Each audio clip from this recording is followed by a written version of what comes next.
ভাগবত বলছেন ভগবানের কথা, যে কথা শুনলে আমরা আমাদের গতি, আমরা আমাদের মুক্তি, আমাদের পথ, আমাদের উদ্দেশ্য আমরা জানতে পারি, আমাদের কর্তব্য কি আমরা জানতে পারি।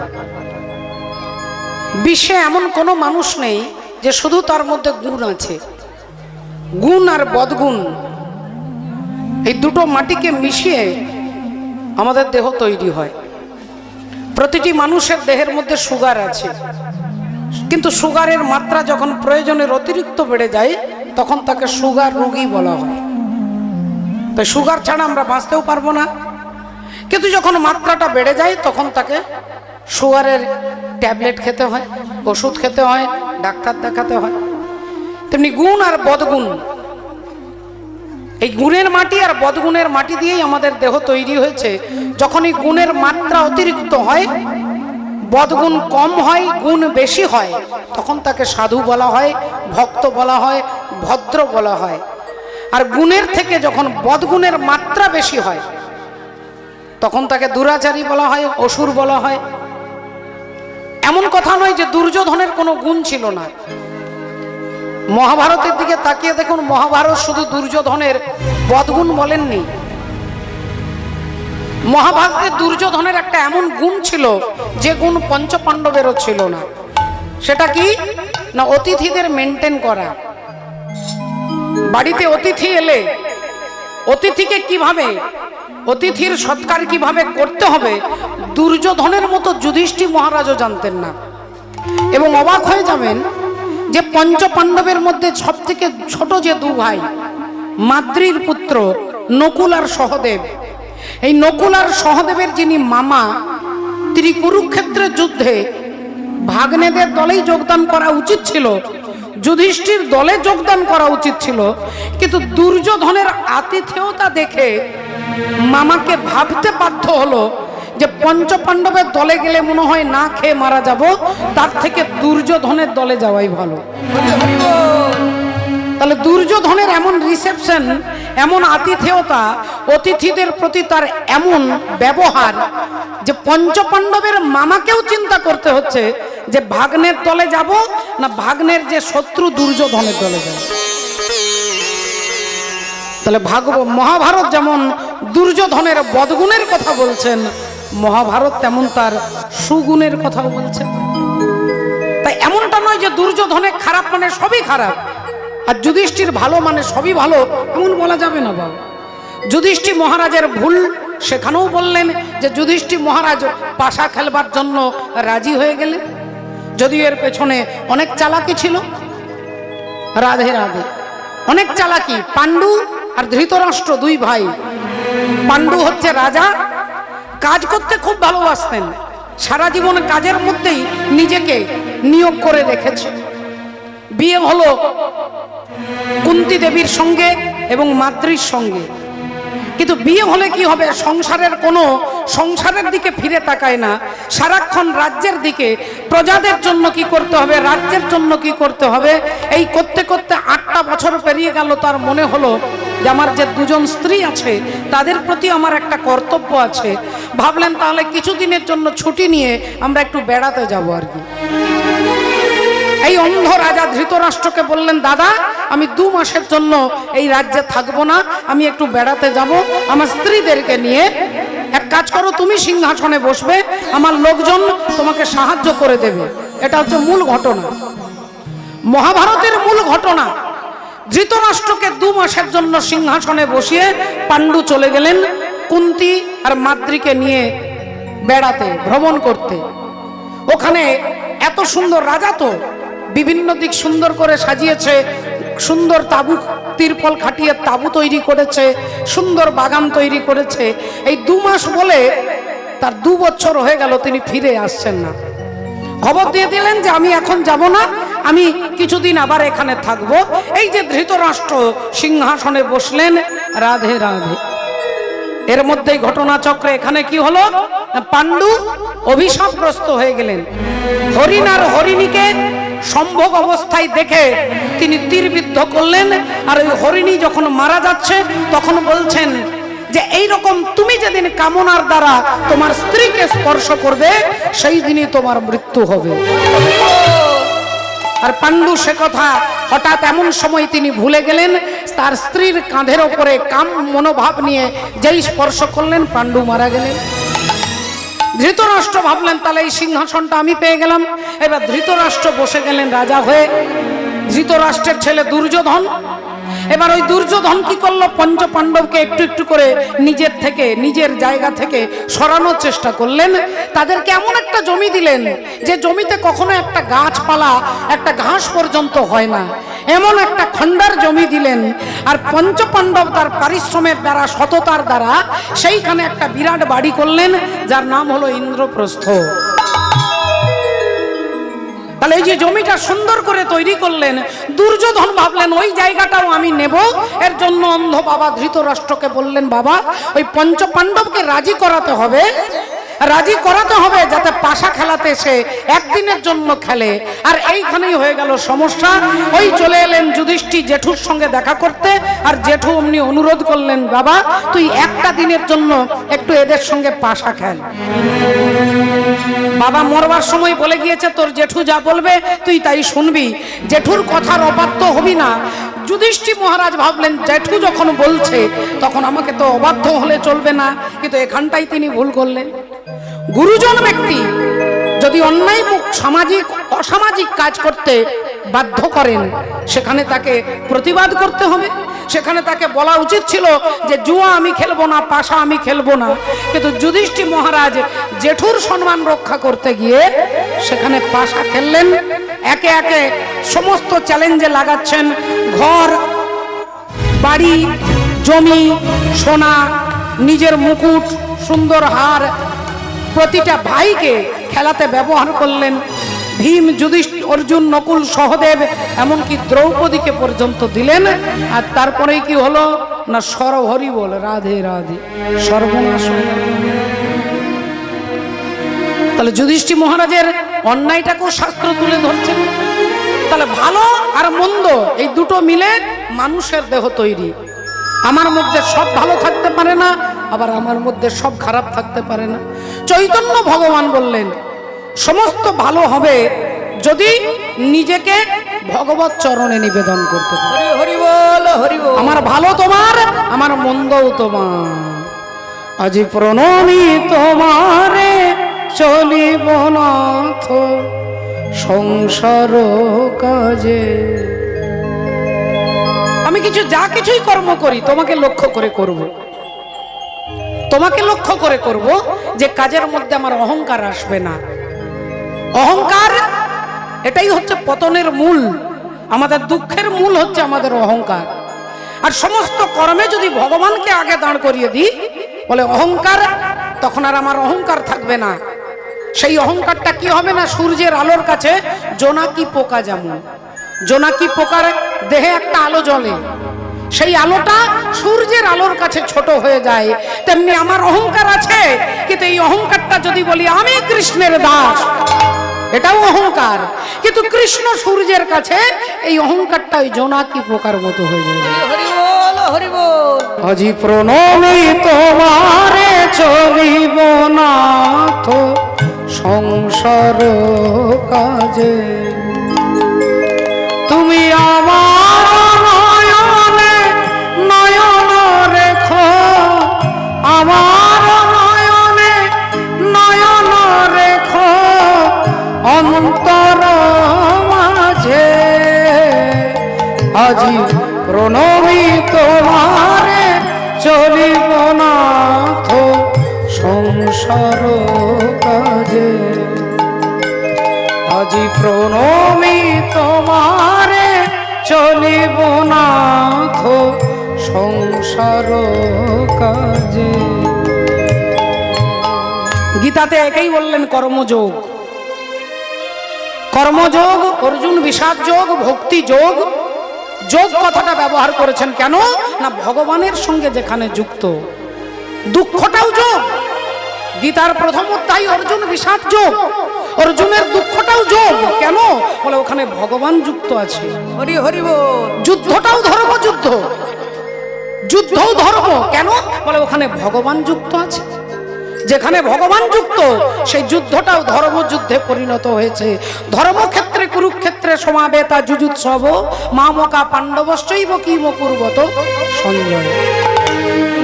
তাহলে মাননীয় ভক্তমণ্ডলী, ভক্তিমতী মায়েরা, চৈতন্য মহাপ্রভুর মূল উদ্দেশ্যটা কি?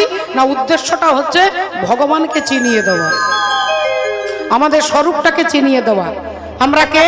না জীব নিত্য কৃষ্ণ দাস, ইহা ভুলি গেলা, আর তে কারণে মায়া পিশাচি গলাই বাঁধিলা। রাধে রাধে। পদকর্তা এই কারণে বলছে গৌরাঙ্গ লিতে হবে, লিতে হবে ও গো পুলক সরি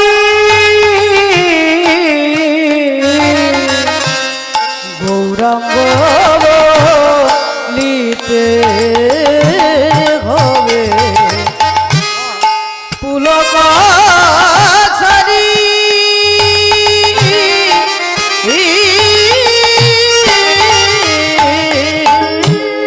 আরে হরি হরি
ভগবান এলেন परित्राणाय साधूनां विनाशाय च दुष्कृतं धर्म संस्थापनार्थाय संभवामि युगे युगे।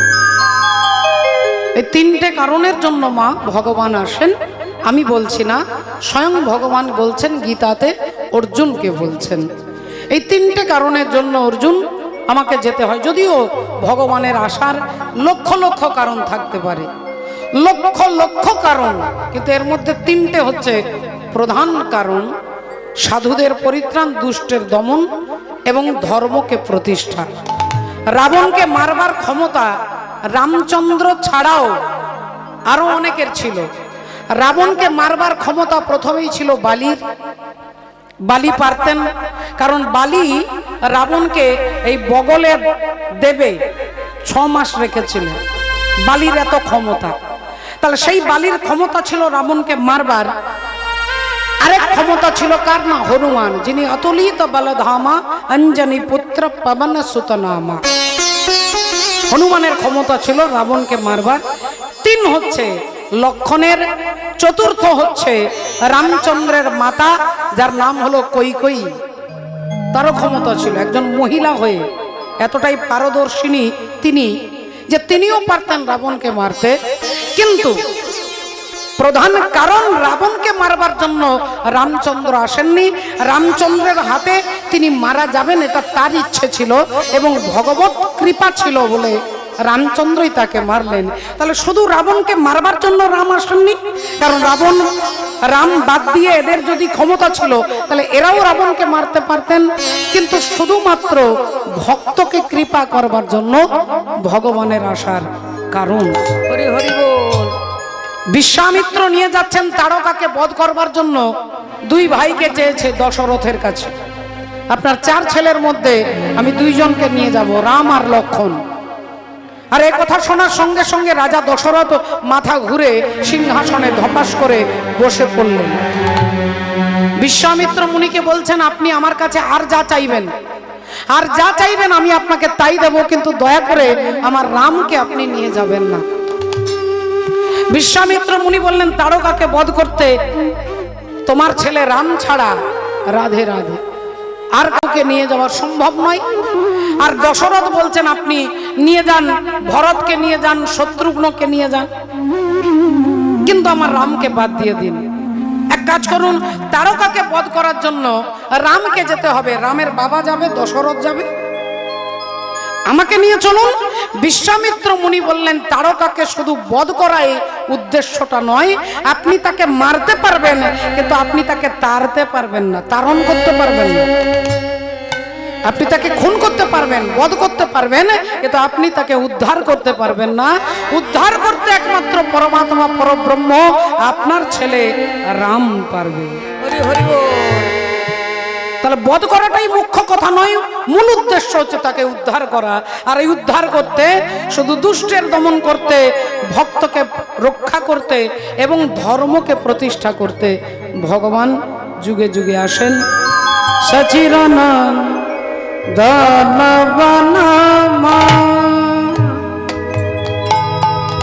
বনমালী মালি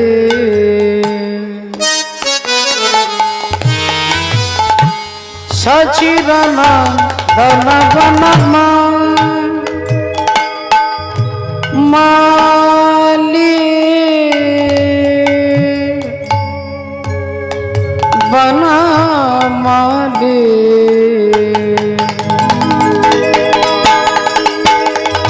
সচিরানন্দ বনমালি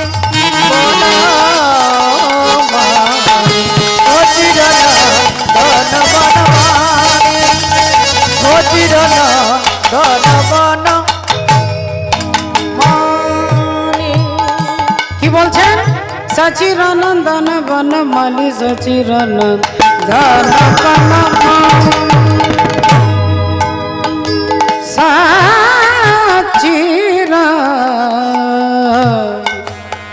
সচিরানন্দন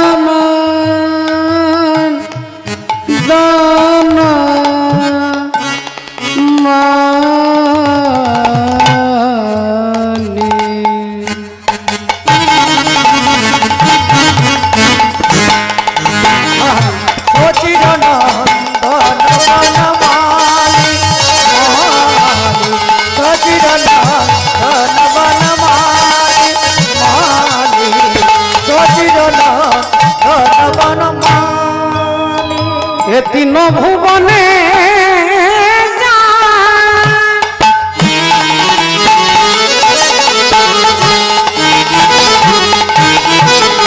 যার তুলনা হি গো তিন ভুবনে তিন ভুবনে তিন ভুবনে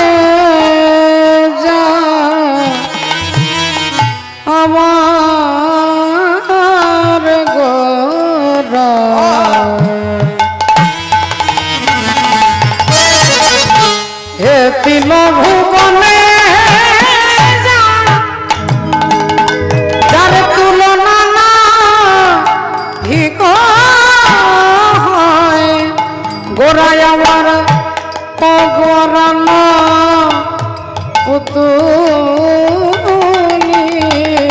গোরা গোরা গোড়ায় আমার পরানো পুতুলি গোরা গোরা গোরা গোরা সচিদানন্দন গণ সচিদানন্দন গণ ভাবি সচিদানন্দন ধন বন ধন বন ধন বন সচির নন্দন ভগবান গৌর সুন্দর এলেন কি হরের নাম হরের নাম হরের নামৈব কেবলম কলো নাস্তেব নাস্তেব নাস্তেব গতিরন্যথা। হরি নাম ছাড়া কলির জীবের আর কোনো গতি নেই বাবা, কোনো গতি নেই, কোনো পথ নেই, কোনো রাস্তা নেই, সব বন্ধ। হরি নাম বাদ দিয়ে আপনি যা করবেন আর যা করুন, আপনি সারা জীবন তীর্থ ঘুরে বেড়ান, আপনি সারা জীবন ভক্তের সেবা দেন, সারা জীবন কীর্তন শুনুন, বলেন হরি নাম না করলে আপনি ভগবত চরণ লাভ করতে পারবেন না। আর ভগবানকে বাদ দিয়ে রাধে রাধে, সাধুগুরু ভক্তের সেবা বাদ দিয়ে, ভক্ত দর্শন বাদ দিয়ে, বলে আপনার ভেতরে ভক্তি উদ্রেক হবে না, ভক্তি আসবে না। আর ভক্তি না এলে বলে ভগবানকে দেখলেও আমরা চিনতে পারবো না, তিনি আমার কাছে দাঁড়ালেও চিনতে পারবো না। কাছে দাঁড়িয়েছিলেন কংসের, কংস চিনতে পারলো না। কাছে দাঁড়িয়েছিলেন দুর্যোধনের, দুর্যোধন চিনতে পারলেন না। কাছে দাঁড়ালেন শিশুপালের, শিশুপাল চিনতে পারলেন না। এর মূল কারণটা কি না, এরা কেউ সাধুর সঙ্গ করেননি। সঙ্গ বলেছে, সাথে নয়। সাধুর পাশে বসে থাকাটা এটা সাধু সঙ্গ নয়, এটা সাথে। আপনার সাথে আমি বাজারে যাব, মানে আপনার পাশাপাশি আমি বাজার যাব, এটা সাথ। আর সঙ্গ, সঙ্গ শরীরে হয় না, সঙ্গ হয় মনে। আর সাথ হয় কিসে না, শরীরে। আপনার পাশে শরীরটা নিয়ে আমি বসে আছি, এটা সাধু সঙ্গ নয়। আপনাকে আমি ছুঁয়ে আছি, এটা সাধু সঙ্গ নয়। সঙ্গ হচ্ছে মনের ক্রিয়া, মনে হয় সঙ্গ। আর সাথে কিসে হয় না, দেহটার দ্বারা। তাহলে আগে আপনাকে বুঝতে হবে, পদ্ম পুরাণ বলছেন সাধু সঙ্গ, সাধু সঙ্গ সর্বশাস্ত্রে কয় লবমাত্র সাধু সঙ্গ জীবের সর্বসিদ্ধি হয়। হরি হরি বল, হরি বল। তাহলে যেখানে মনটা সাধুর কাছে থাকে, গুরুর কাছে থাকে, সেটা হচ্ছে সাধুর সঙ্গ। কুরুক্ষেত্রের যুদ্ধ হচ্ছে, আজকে ভগবান শ্রীকৃষ্ণ অর্জুনকে বলছেন, অর্জুন আজকে তোমার গুরু দ্রোণাচার্যের সঙ্গে তোমাকে যুদ্ধ করতে হবে। কথাটা শুনেই পায়ের মাটিটা সরে গেল, সমস্ত গায়ের রোমকূপ দাঁড়িয়ে গেল অর্জুনের। অর্জুন হাত জোড় করে কাঁদতে কাঁদতে বলে উঠলেন, চিৎকার করে বলছেন, হে কৃষ্ণ, আমি আমার গুরুদেবের সঙ্গে যুদ্ধ করতে পারবো না, আমি কিছুতেই পারবো না, আমার গুরুদেবের সঙ্গে যুদ্ধ করতে পারবো না। ভগবান বললেন, হ্যাঁ আমি জানি। তুমি কেন? এখানে এই 18 অক্ষহীনী সেনার মধ্যে কারোর ক্ষমতা নেই যে তিনি দ্রোণাচার্যের সঙ্গে যুদ্ধ করতে পারবে। দ্রোণাচার্য এমন একজন বীর যাকে হারানোর ক্ষমতা এখানে কারণ নেই। অর্জুন বললেন, তাহলে তাহলে তুমি আমাকে পাঠাচ্ছ কেন? বলে, শোনো অর্জুন, তোমার গুরু দ্রোণাচার্য তিনি হলেন সাত্ত্বিক ব্রাহ্মণ। আর সাত্ত্বিক ব্রাহ্মণ যিনি হবেন, তিনি 3 বার গায়ত্রী মন্ত্র জপ করবেন। গায়ত্রী মন্ত্র জপ করবেন, রাধে রাধে। আর 3 বার গায়ত্রী মন্ত্র জপ করেন তোমার গুরু দ্রোণাচার্য। তাই ভোরবেলায় উঠে তিনি যখন ওই গাছের তলায় বসে চোখ বন্ধ করে গায়ত্রী মন্ত্র জপ করবেন, তুমি চুপি চুপি গিয়ে তার চরণ দুটো ছুঁয়ে প্রণাম করবে। আর তুমি যখনই পায়ে হাত দেবে, তিনি চোখ বন্ধ করে তোমার মাথায় হাত দিয়ে বলবে, বলো বৎস তুমি কি চাও? তুমি তাড়াতাড়ি বলবে, গুরুদেব আমি জানতে চাই আপনার মৃত্যু কিভাবে হবে। চিৎকার করে উঠলেন অর্জুন, না সখা কৃষ্ণ,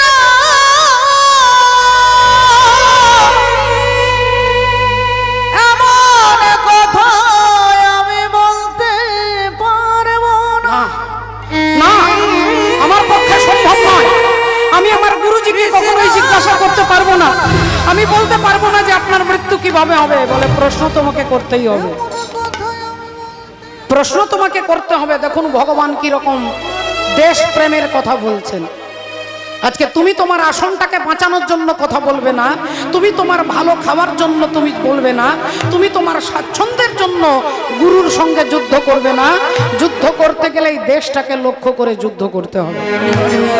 হাজার হাজার জনগণের জন্য তোমাকে প্রশ্ন করতে হবে। যাও অর্জুন, যাও। অর্জুন অনেক প্রশ্ন, অনেক ব্যথা, অনেক ব্যস্ততা নিয়ে ভগবান বলে দিয়েছে, এই আদেশকে লক্ষ্য করে মাথায় নিয়ে ভোরবেলায় এসেছেন গুরু দ্রোণাচার্যের পদপ্রান্তে দাঁড়িয়েছেন। দ্রোণাচার্য চোখ বন্ধ করে গায়ত্রী মন্ত্র জপ করছেন। অর্জুন গিয়ে যেই চরণে হাত দিয়েছেন, দ্রোণাচার্য ভাবলেন এই ভোরবেলায় অনেক ছাত্ররা হয়তো উঠেছে, অনেকে উঠে গেছে বিভিন্ন কাজে, তাহলে মনে হয় কেউ আমাকে প্রণাম করেছে। তিনি আর তাকিয়ে দেখলেন না, চোখ বন্ধ করে মাথায় হাত রেখে বলছে, বলো বৎস তুমি কি চাও?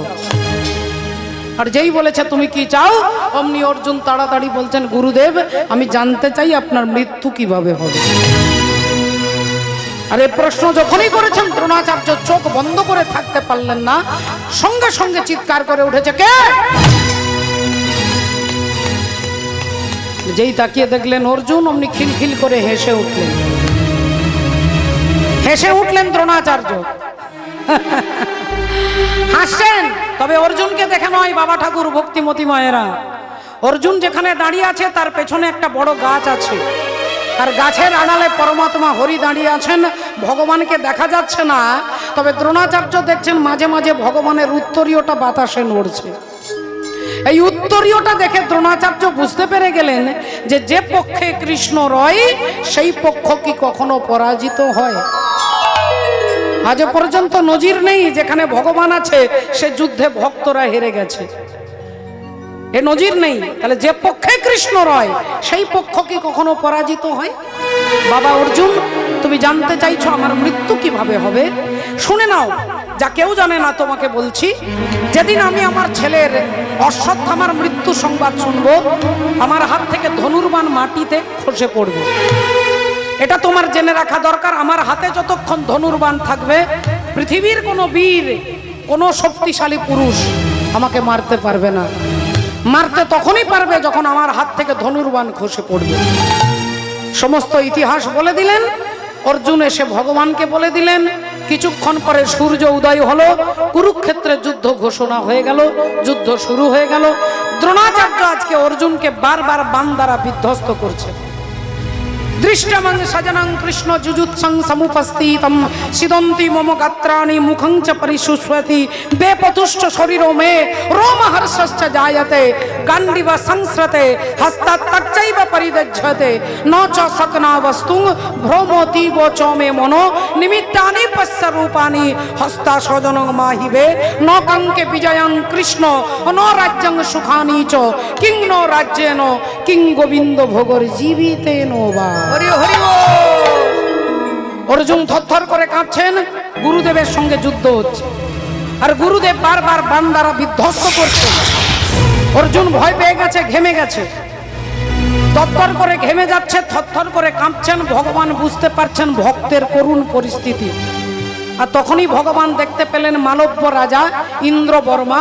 সেই ইন্দ্রবর্মার একটা পোষা হাতি ছিল, যে হাতিটার নাম হলো অশ্বত্থামা। সেই অশ্বত্থামা নামক হাতিটাকে ভীম গদা দিয়ে মেরেছে। হাতিটা ধড়াম করে পড়ে মারা গেছে। আর যেই হাতি মারা গেছে অমনি ভগবান বলছে, অর্জুন তুমি বলো, বলো অশ্বত্থামা মারা গেছে। অশ্বত্থামা মারা গেছে? আরে ওই তো অশ্বত্থামা বেঁচে আছে, ওই তো দাঁড়িয়ে আছে, কি বলছো তুমি? যে মারা গেছে সে তো একটা হাতি। ভগবান বললেন, এটাই বলো, এই ট্যাবলেটেই কাজ করবে, এই ট্যাবলেটেই কাজ করবে, বলো অশ্বত্থামা মারা গেছে। আর অমনি অর্জুন বলে উঠলেন, অশ্বত্থামা মারা গেছে। যেই বলেছেন অশ্বত্থামা মারা গেছে, দ্রোণাচার্যের কর্ণকুহরে প্রবেশ করেছে, অশ্বত্থামা মারা গেছে, তাহলে আমার ছেলে মারা গেছে, আমার পুত্র মারা গেছে। দ্রোণাচার্য থরথর করে কাঁপছে, কাঁপতে কাঁপতে তিনি পড়ে যাচ্ছেন। হঠাৎ তার মনে হলো, না না না না না, অর্জুন আমার মনে হয়ে গেল, মনে হচ্ছে তুমি আমার সঙ্গে চালাকি করছো, তাই এই মুহূর্তে তোমার কথা আমার বিশ্বাস হচ্ছে না। পেছন থেকে ভগবান বললেন, বেশ তো, অর্জুনের কথা আপনি বিশ্বাস করতে পারছেন না, কে বললে বিশ্বাস করবেন বলুন? বলে ধর্মপুত্র যুধিষ্ঠির বললে বিশ্বাস করব। হরি হরি বল, হরি বল। যদি যুধিষ্ঠির বলেন তাহলে বিশ্বাস করব। ভগবান দেখলেন এবার যুধিষ্ঠির দাদাকে বলাতে হবে। অর্জুনের রথ থেকে নেমে ভগবানের মাথা ব্যথা দেখুন, ভগবান ছুটছে যুধিষ্ঠির দাদার কাছে ভক্তের জন্য, ভক্তের জন্য। রাধে রাধে। মাননীয় ভক্ত মণ্ডলী, ভক্তিমতী মায়েরা, ভগবান ছুটতে ছুটতে যাচ্ছে। কভি কভি ভগবান কভি भक्तों से प्रेम पड़े, अरे जाना था गंगा पार के वट की नाव नाव चढ़े। कभी कभी भक्तों की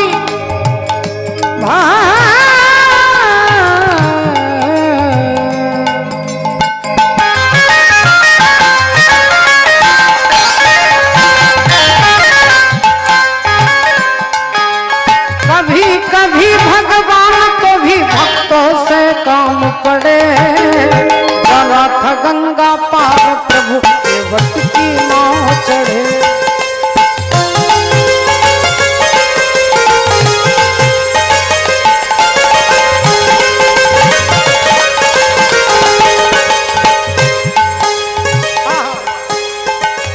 কি বলছেন? कभी कभी भगवान को भी भक्तों से काम पड़े। সব সময় আমাদের ভগবানকে দরকার হয়, বলে ভগবানেরও কখনো কখনো ভক্তকে দরকার হয়। রাধে। जाना था गंगा पार प्रभु के वट की नाव चढ़े, अवध छोड़ प्रभु बन को धाए।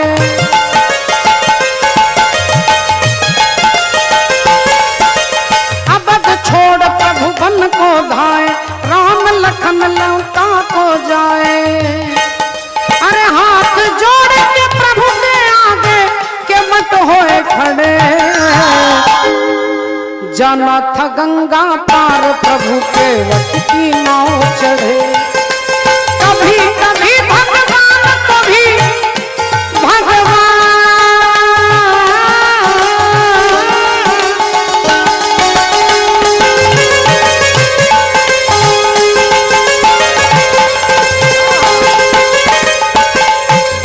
कभी कभी भगवान कभी भक्तों से काम पड़े, अरे जाना था गंगा पार प्रभु के वट की नाव चढ़े। जाना था गंगा पार प्रभु के वट की नाव चढ़े, जाना था गंगा पार प्रभु के वट की नाव चढ़े। ভগবান ছুটতে ছুটতে এলেন যুধিষ্ঠির দাদার কাছে। ও দাদা, ও দাদা, ও দাদা, ও দাদা, বলো না দাদা, অশ্বত্থামা মারা গেছে, একটু বলো না, একটু বলো না দাদা, তুমি বললেই কাজটা হবে, বলো না। যুধিষ্ঠির দাদা হাত জোড় করে নিলেন, ভগবানের দিকে তাকিয়ে অপলক নেত্রে বলে উঠলেন, তুমি সর্বযজ্ঞের ঈশ্বর, অক্ষয় অব্যয় অবিনশ্বর, ব্রহ্মা বিষ্ণু মহেশ্বর, করে তোমার ধ্যান। কিন্তু কৃষ্ণ রে, আজ তুমি চাইলেও আমার জিহ্বা দিয়ে মিথ্যে বেরোবে না, তুমি চাইলেও আমি মিথ্যে বলতে পারবো না, আমার পক্ষে মিথ্যে বলা সম্ভব নয়। ভগবান বললেন, আমি কি তোমাকে মিথ্যে বলতে বলছি নাকি? তুমি তো বলবে অশ্বত্থামা হতবাণী, ইহা আমি সত্য জানি, ইতি গজ পড়ি গেল রণে। ইতি গজ, ইতি মানে শেষ, গজ মানে হাতি, হাতিটা মারা গেছে যার নাম অশ্বত্থামা। এটা কি মিথ্যে কথা দাদা? বললেন না, এটা তো মিথ্যে নয়। তাহলে এটাই তো তোমাকে বলতে বলছি, অশ্বত্থামা মারা গেছে যার, যিনি হলেন একটা হাতি। যুধিষ্ঠির দাদা দেখলেন এ সত্য কথা তো বলা যাবে, চিৎকার করে বলে উঠলেন, অশ্বত্থামা হতবাণী, হতবাণী, ইহা আমি সত্য জানি।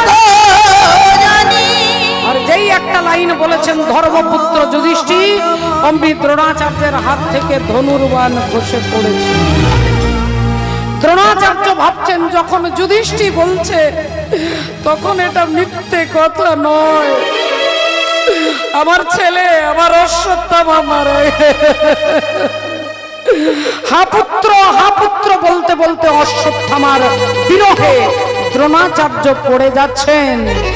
আর যুধিষ্ঠির দাদা দেখতে পেলেন হায় হায় হায় হায়, গুরুদেব ভেবেছেন ওনার ছেলে অশ্বত্থামা মারা গেছে, তাহলে আমাকে দ্বিতীয় লাইনটা একটু জোরে বললেই তিনি বুঝতে পেরে যাবেন। আর যেই তিনি বলবার ইচ্ছা প্রকাশ করেছে আমি বলবো দ্বিতীয় লাইন, কিন্তু যুধিষ্ঠির দাদা ভুলে গেলেন আপন ইচ্ছাই জীব কোটি বাঞ্ছা করে, কৃষ্ণ ইচ্ছা না হইলে বাঞ্ছা নাহি করে। হরি হরি বল। আপনার আমার অনেক ইচ্ছে, অনেক রকমের বাসনা, ছেলে ডাক্তার হবে, মাস্টার হবে, ছেলে এটা হবে ওটা হবে, কিন্তু পিতা মাতার ইচ্ছাতে হবে না মা। যতক্ষণ পরম পিতা না চাইবেন, তিনি মঙ্গলময় হরি, আপনার ছেলের যেটাতে মঙ্গল তিনি সেটা করবেন। আমার ইচ্ছার ওপরে ভগবত ইচ্ছা দাঁড়িয়ে নেই, ভগবানের ইচ্ছার ওপরে আমার ইচ্ছা দাঁড়িয়ে। তাই রাবণের ভাই কুম্ভকর্ণের ইচ্ছে ছিল আমি স্বর্গের রাজা ইন্দ্রের আসনটা নেব, আমি ইন্দ্রের আসনে বসবো, আমাকে সবাই ইন্দ্র বলবে। এই বাসনা নিয়ে তপস্যায় বসলেন, 10,000 বছর তপস্যা করে সৃষ্টিকর্তা ব্রহ্মা বর দিতে এলেন। বলো বৎস কুম্ভকর্ণ, আজ তুমি যা চাইবে তোমাকে তাই দেব, একটা বার তুমি চেয়ে দেখো, বলো তুমি কি চাও। কুম্ভকর্ণ ভাবছেন আমি চাইবো ইন্দ্রের আসন, ইন্দ্রাসন চাইবো।